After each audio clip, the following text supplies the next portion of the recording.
What is the deal, YouTube? I am Kane. Welcome to the channel. Please hit that sub button for me if you're new and you love hip hop. You will not regret it, I promise you.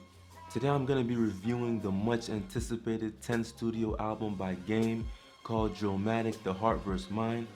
The album cover we gotta talk about, man. Homie's getting his hair braided on the beach, real comfortable in the suit, next to a half-burning couch. I have no idea what that means. You know what I'm saying? My shorty told me that she felt like the theme would be associated with chaos and love, which sounds pretty good, but I also want to know what you guys think as well, so get in the comment section. Game's album covers have definitely evolved in a dope way because the last album cover, Born to Rap, was very interesting as well with the pregnant women on it. And before that, it was just that typical West Coast gangster shit from Game, which was dope too. Listening to this album in its entirety, all the shit that Game was talking about, he definitely backed it up. The album was 31 songs, one of which you can't listen to for whatever reasons, so really 30 songs that we're dealing with, and it was incredibly dope. Very dope project. Game is one of those artists that consistently puts together great bodies of work. If you look within the last 15 years of his career, whether we're looking at the mixtapes or albums, he always does his thing. He never misses much. Drillmatic, The Heart vs. Mind was all about Game killing everybody and everything in sight. Even though he's a veteran in the rap game, he's still closely connected with the streets. You know what I'm saying? It's always gonna be cedar block, you know what I'm saying? He's still ready to risk it all. I know what drill is, but I'm not, super familiar with it. You know what I'm saying? I listen to Pop Smoke, I check them out, God rest his soul. I'm not too familiar, I'll say that. But I know that drill is generally very slow tempo with a lot of gunplay references which derives from street culture. And obviously Game plays very close to that.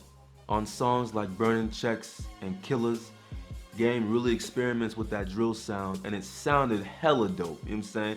As an MC, it's great to have your own style, but every once in a while you gotta show people that you can do what they do as well. That's not what I do, but I can do that too, and it ain't nothing. I can't talk about adaptations without talking about the infamous Black Slim Shady track. When I was listening to the album and I was doing my research, I went on YouTube, and I'm not trying to be racist, but most of the white reactors, plus a couple of black ones, just by their thumbnail, I knew they were not gonna give Game a chance at all, because Eminem's dick is so far down their throats. Let's be objective, man, you know what I'm saying? No, it's like no one else exists besides M. If you've been following my channel for a minute, you know how huge of an Eminem fan I am. You know what 50 and G-Unit, right, and Aftermath and Shady mean to me. Without them, I am not a hip-hop head like I am right now. I don't like that there is a civil war between two legends that I respect so much, but as a 100% objective fan, I totally understand Game's stance. He's just coming for the top spot, and it's all hip-hop. This is a sport that they're in, right? Hip-hop is a sport, right? And you want to work harder than the next man, and you want to be better. There's zero crime with that. I feel like Black Slim Shady was a very well-planned attack. He sounded exactly the way M used to sound. He definitely studied M and respects M. The rhyme patterns, the wordplay, all the crazy shit was down pat. You can call Game an M stan or it's a love letter, whatever you want, but just like when M did his research on the whole Pac-Man tattoo on the kill shot, it's the same exact thing. He's doing his research. Throughout M's career, he's went at people for no reason. Like, if your name rhymed or whatever the it was, I'm saying none of us M fans ever batted an eye because we with M and it's hip hop. But when Game does it, he's looked at like he's trying to get M's attention. He's the biggest M fan. Y'all gotta stop this shit. I have no idea if M will respond to this or not, but either way, there's no doubt that if M steps in that ring with Chuck, Game would be the best rapper he's ever beefed with. No disrespect to Mariah Carey, okay, and MGK and all of Murder Inc. and Everlast and the Insane Clown Pussies and Christina Aguilera, but none of them are Game's caliber in any level. Whether you are white, black, whatever, as an M fan, as an objective M fan, you cannot seriously look me in my face and tell me that Game isn't the best MC out of all the people that M's ever beefed with. If you know hip hop, you really love this shit, you can't say that dumb shit to me.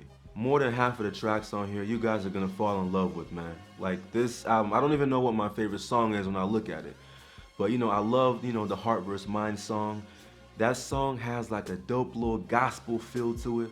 On the song, Game talks about like the heart versus mind. Like, can we really separate the two? Are we leaning on one more than the other? Like, he's posing questions like that. It's really, really dope. I liked One Time as well. On the song, Game talks about his stripes and being in the streets and really being built for it, right? A lot of cats are not built for it, although they say they are. I was also feeling Start From Scratch 2. If you guys are real Game fans, you know about the original Start From Scratch 1 on the documentary.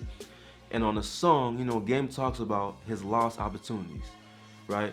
And he almost sounds remorseful, but Game, he probably still don't give a f. So he talks about, the whole Jay-Z comment that, made him not f with Jay, and being regretful of like the G Unit thing, and not marrying one of his baby mamas and stuff like that, right?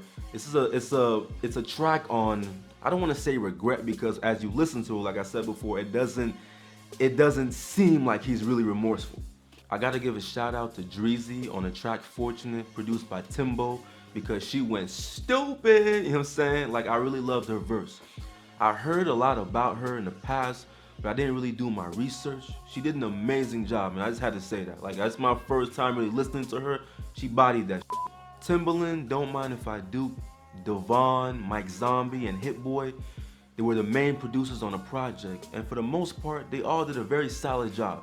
I know Hit Boy is on fire right now, and I hate to say this, I'm sorry, but I didn't really like a lot of the tracks on here that he produced, besides the Black Slim Shady. I didn't like Change the Game, How Far I Came, A Father's Prayer. Like, those songs had substance, right? But those beats didn't really blow my mind, you heard me? I don't know why that Drake with the braids interlude was on there. Most rappers like to have interludes and stuff like that. It's perfectly normal. And no disrespect to Drake, you know what I'm saying, Aubrey, but even if you were on the album, you were not on the album, whatever, like, that didn't mean too much to me. I'm gonna listen, I'm gonna f with Chuck regardless. I'm gonna listen to it, you know what I'm saying? So that could have been left off to me. It's not a light skin, dark skin hate or whatever the f anybody wants to say. I just feel like, Drake is just extremely overrated, extremely. The Heart vs. Mind, Drillmatic. This album gets a 9.4 out of 10 for me. If you are a hip hop head, if you have a negative feeling about Game, if you want to see if he's nice as he says he is, if you're an objective M fan and Game fan like myself, please give this album a listen. You will not regret it, I promise you. I want to thank you guys for watching the video. Please leave a comment. Let me know how you feel about the album, right? Make sure you subscribe. Follow me on Instagram at I'm Hurrikane Isaac 95. I'm out. Peace.